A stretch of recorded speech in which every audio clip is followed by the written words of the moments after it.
to you by VictoryUnlimitedShow.com.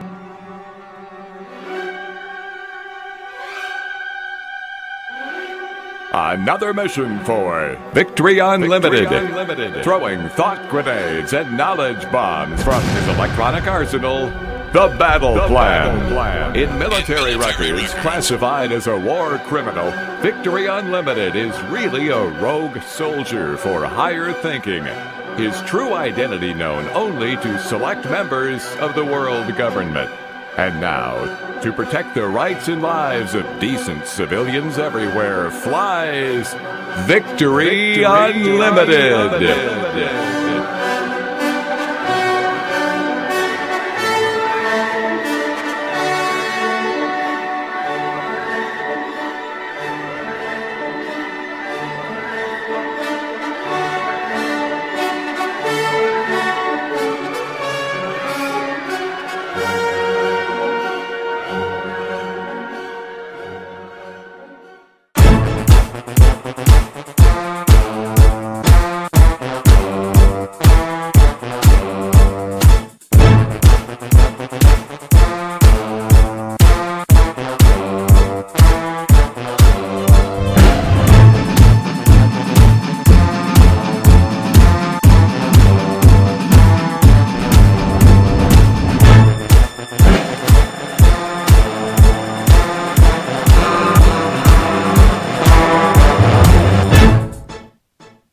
Attention.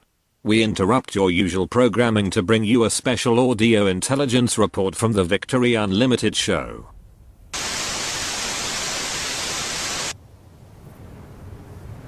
There's a storm coming. Some of us can hear it coming. Some of us are already in it. Why? Because we've chosen to go where eagles dare. What about you? Are you a good man in a storm? Or are you just another fair weather friend, another sunshine soldier? Are you a good man in a storm? Or are you something else, something far worse? Are you the kind of person who's always looking for drama, always trying to cause chaos in the lives of other people? A storm chaser or a storm bringer instead of a storm trooper? Well, if you're one of those fair weather friends or one of those sunshine soldier type of guys, well, guess what? This message is not for you. This message is for the good men in the storm. What is a good man in a storm? A good man in a storm is a man who can not only go through tough times himself, but also be the go-to man for other people when they're going through tough times.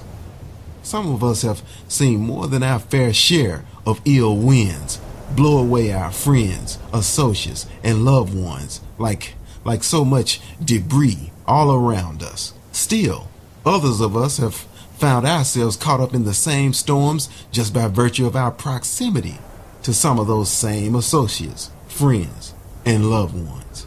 Unfortunately, my intel tells me that many of us have far too much experience weathering storms of this second category. So much so that we sometimes feel like we're starring in a grim, bad weather remake of Groundhog Day. Other times we feel like we might be starring in yet another hellish new version of Highlander, or worse yet, it's probably more like we feel like we've been starring in an odd mixture of the two. How else would you describe feeling like you've been cast to replay the same starring role in the same stormy scenario over and over again, wherein there can be only one person who's called upon to stand like a pillar of strength while the coldest, cruelest of winds of life blow? Oh, and by the way, that one person is you, of course. In every family, in every company, on every team, in every war, there's always one, isn't it? You know, the one that everybody else looks to for guidance, or looks to for help, or looks to save the day. Is that person you? Does it irritate you to be that person? Does it anger you? Do you resent being called into service to wage a war to save other people all the time?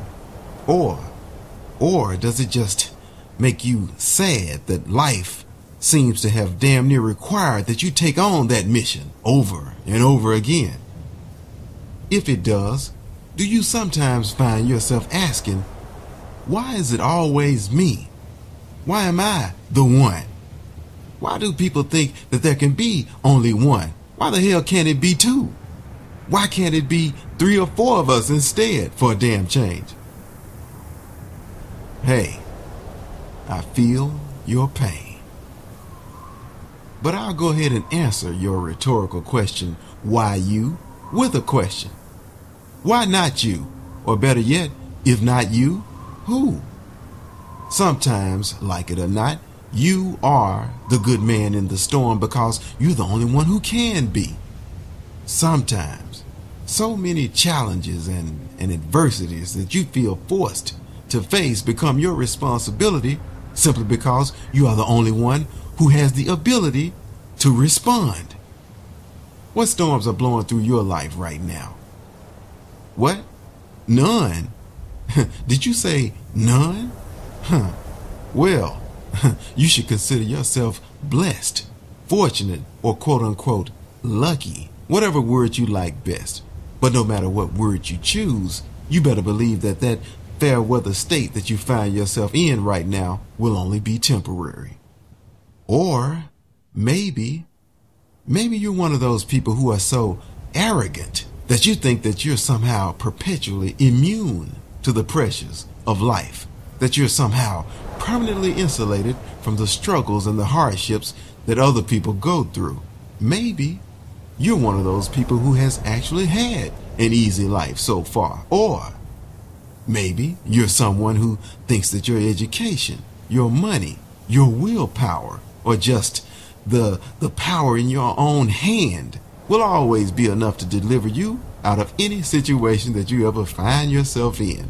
That the answers to all of life's questions and the solutions to all of life's problems can be found in a scientific textbook. And all you need to do is intellectualize yourself out of any situation. Is that you?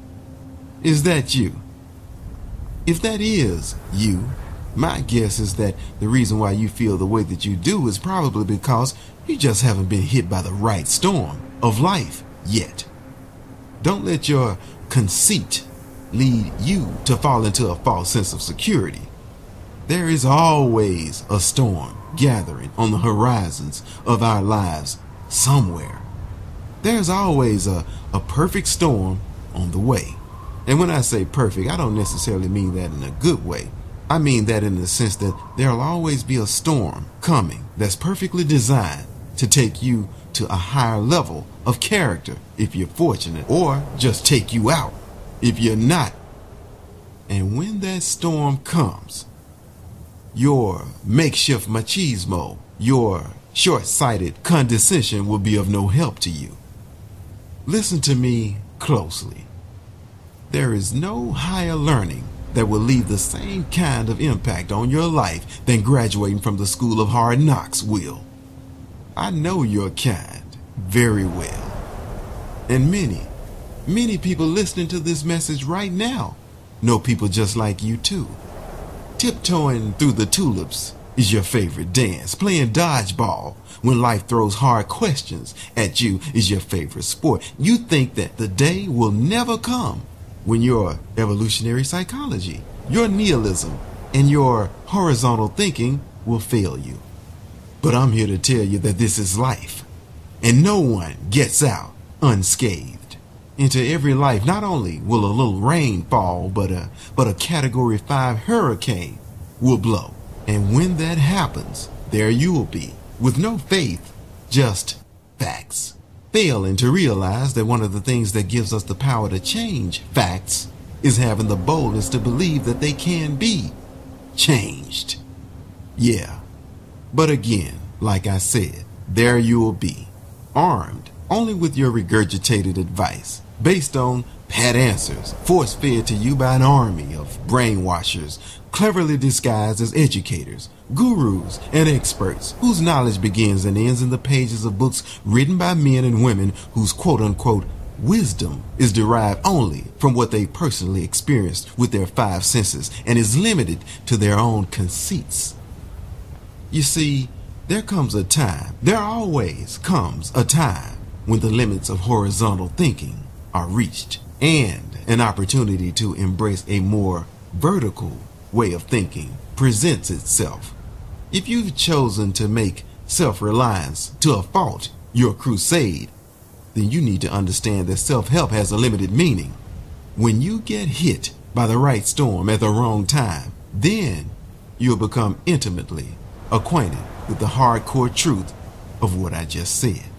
Sitting around all day daydreaming as if life is always easy is delusional, it's expensive, it's too potentially costly, and it's a luxury that most of us who are fighting for survival and living in the real world can't afford.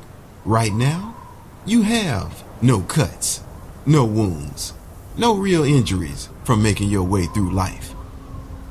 Yet, but rest assured that your day is coming. Or, as older people used to say to us a long time ago when we were growing up, you just keep living. Right now, I know what some of you are thinking. Why this show? Why this subject? Why this message at this time? The reason why is because many of us are not in between storms. We're in a storm right now. As I've said, there's a storm coming. Some of us can hear it coming. Some of us are already in it. Why? Because we've chosen to go where eagles dare. But what about you? Are you a good man in a storm? Troops, what kind of storms are you going through right now? Are you weathering a storm that was caused by the death of a very close loved one? Are you weathering a storm caused by losing your job due to this merciless economy? Are you weathering a storm caused by a terrible, heartbreaking divorce? Are you weathering a storm caused by having to take care of a family member who's an alcoholic or otherwise chemically addicted? Are you weathering a storm caused by an illness? Or are you weathering a storm caused by a crisis in confidence that's been keeping you in a state of depression for far longer than you care to remember? Well, whatever the storm, whatever the trial, whatever the hardship that you have endured or are still enduring, the good news is that if you're still here, then you're a survivor. Know that because you are living through it, once it's over, you'll then have the opportunity to fight another day. Also know that any day that you have been blessed or fortunate enough to survive, you should also consider yourself in the perfect position to also begin to thrive. But first, how do you survive a storm? How do you survive a storm? You can increase your chances of surviving a storm by just preparing for the possibility that one might just be coming your way one day first. It's a fact that there are many things in life that you just can't prepare for. But some of them you actually can. Recognize that nearly everything you do in life either builds you up or tears you down. Contrary to popular opinion, the amount of time we spend idling away our lives more often causes us to slide backwards rather than keep coasting forwards. Consciously or unconsciously, we are always training or conditioning ourselves for something.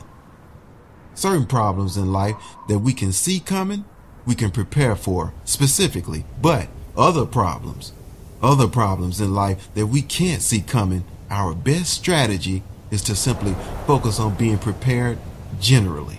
And this applies in every area of our lives. Whatever we can do today to build ourselves up mentally, spiritually, emotionally, physically, and financially, we need to do. today. Why? Because a lot of times tomorrow may be too late. The battle plan in these scenarios is simple. Hope for the best. Prepare for the worst, but always focus on achieving and receiving the better. After that, sometimes all you can do is stand. And as you stand, know what it is you're standing on. Is it sinking sand or is it a firm foundation? In order to keep your footing during hard times, in order for you to be somebody else's rock, you have to be standing upon the rock yourself. What is your rock? Or better yet, who is your rock? Are you firmly rooted in your beliefs, your codes of ethics, your faith, or whatever it is in your life that keeps you grounded?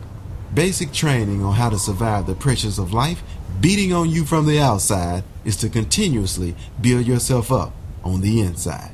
How do you do that? By standing constant guard over what enters your heart and your mind by way of what you see, what you hear, and what you think about.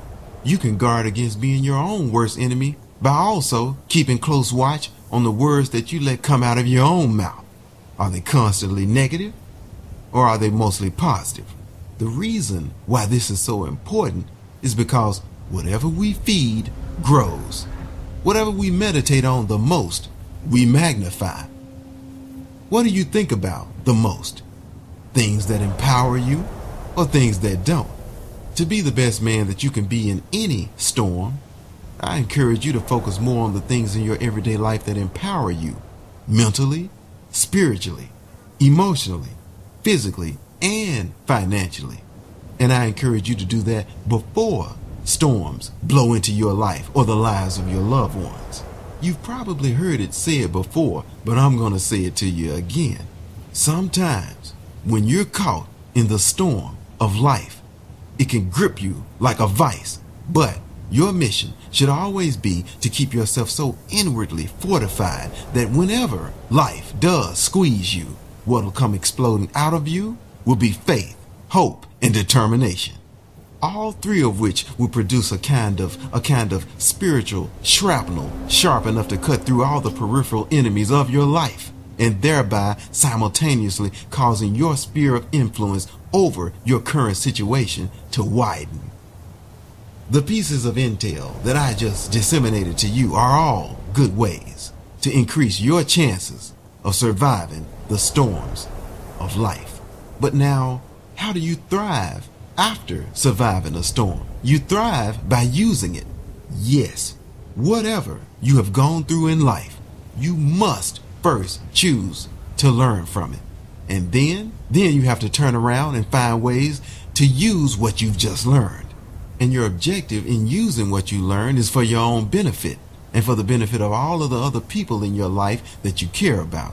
Though it's not true that everything that doesn't kill you makes you stronger, it is true that the more that you can mentally and emotionally reframe the negative things that have happened to you in your life into something positive, the better your overall outlook on life will be. Understand that the same metal that is forged within you by going through fiery trials will stand you in good stead in the future. No more will any similar trial that you experience in your life test your resolve in quite the same way, because you will have passed the test and emerged from it as a better person in at least some way or another. No more will these loud winds of adversity that you hear blowing all around you wash away your will to win, because of what you've learned about yourself while you were going through that storm. Why? Because you've managed to successfully use the storm as a means to build within you perseverance. And that perseverance is exactly what will have enabled you to purify your perception of your purpose in life. Like a baptism of fire. The fact that you will have been able to rise up from the ashes like a phoenix, the fact that you will have been able to burst to the surface after being engulfed, surrounded by fiery trials, by the fiery trials of life, will be evidence of what you are made of. I'm going to tell you this, one of the most unrecognized and unappreciated benefits of surviving, then thriving after going through hard times is that it proves you. What does it prove? It proves that you are authentic. It proves that you are the real deal. It proves that you are the man. What man? The capable man, the tried and true man, the go-to man, a more inwardly equipped man. A man for all seasons, whether it's good weather or bad weather. No matter what the weather, you'll know better who you really are. So, if you've been doing it, now is the time for you to stop repeating that perpetual woe is me mantra, because that'll never do you any good at all. Don't fall into the trap of developing the mindset of a martyr either. Instead, expand your perception of what you're going through until you can successfully develop the vision of a victor, because that will work in your favor.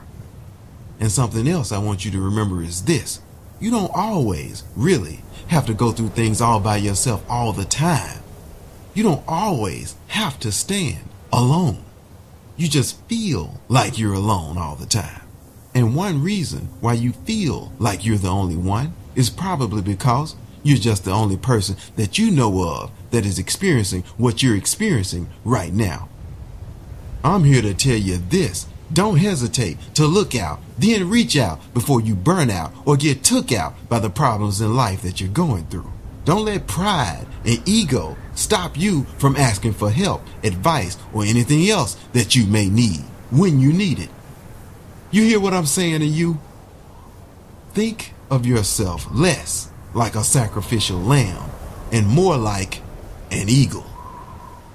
Speaking of eagles, let me tell you why a good man in a storm has a lot in common with an eagle.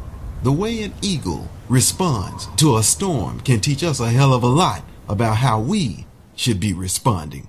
An eagle, in many countries all over the world, is highly respected. It's looked upon as a symbol of strength, skill, and grace under pressure.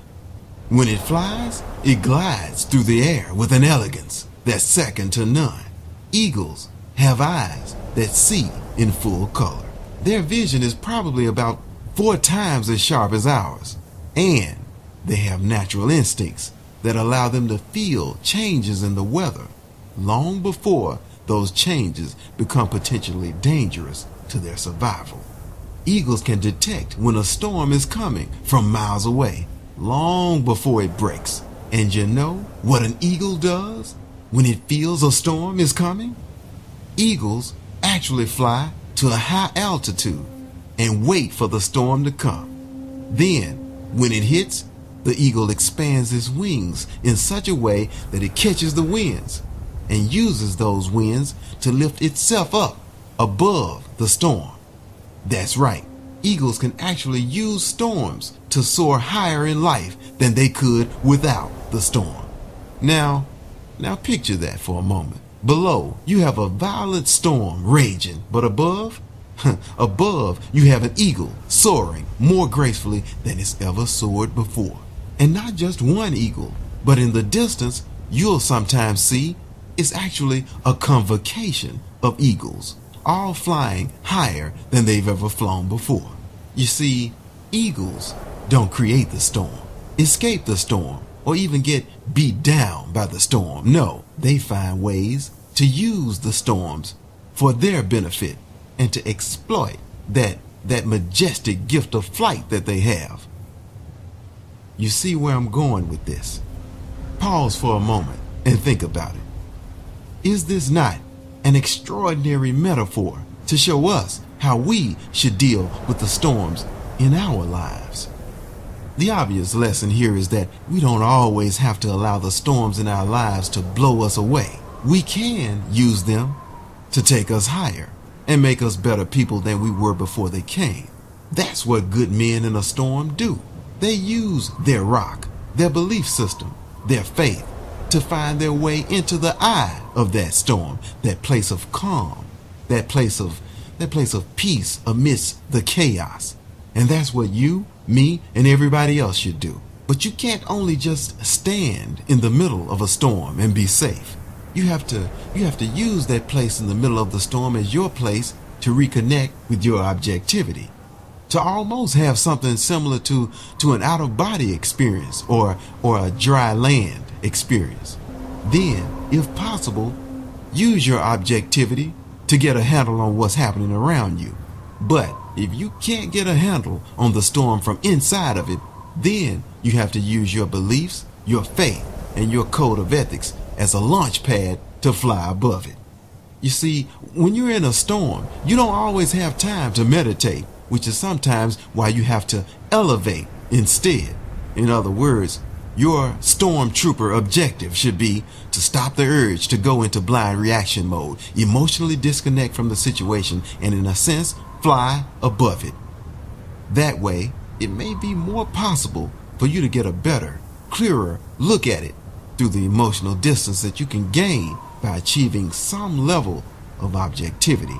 Sometimes then, and only then, will you be able to see ways that you can positively impact the situation and help other people while at the same time looking out for your own well-being. Sometimes you can weather the storm alone. But as I said earlier, other times you may need help. And there's no shame in asking for help. What soldier in what army has never needed to call in reinforcements at some point? Remember, even eagles who manage to fly above the storms are not always alone. There are always other eagles. So, don't just resign yourself to a life of flying solo. Whenever possible, make some strategic alliances with those people who are of like minds, those who can help you. And if you dare to do that, you may be surprised to discover that if you can fly at an altitude that's just a little higher than independence, there's a place of greater peace. There's a place of more abundance. There's a place of almost unlimited resources. In a place where there's an infinite multiplication of ability. And that place is a place called interdependence. You see, isolation isn't the key. It's a cage. A cage that keeps you confined and convinced that you have to shoulder a burden that may actually be too much for you to bear alone indefinitely. It's a cage that keeps you locked up and separated from any and everyone who could help you make it through the hard times that you're going through, maybe a little quicker, maybe a little easier. Do you hear me? Finally, then, I'll leave you with this. It takes a strong man to go it alone sometimes. It takes a dumb man to think that he can go it alone all the time. Yes, it is possible that you are the good man in this particular storm that you're going through because you were built for such a time as this. But that still doesn't mean that you always have to be the only good man in every single storm that blows your way. It takes a wise man to recognize when the time has come when he needs help and to actually ask for help. That's what good men in a storm do. They know when to put aside their pride, not just for their own good, but for the good of all of those that they're weathering the storm with. And that is the difference between being a good man in a storm and being just another fool in the rain.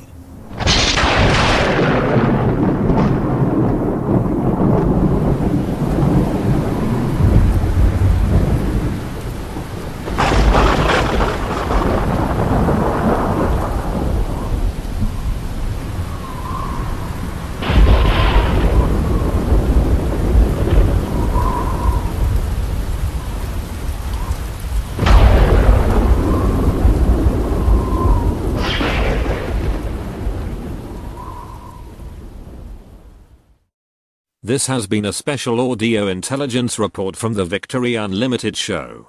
We now return you to your regular programming.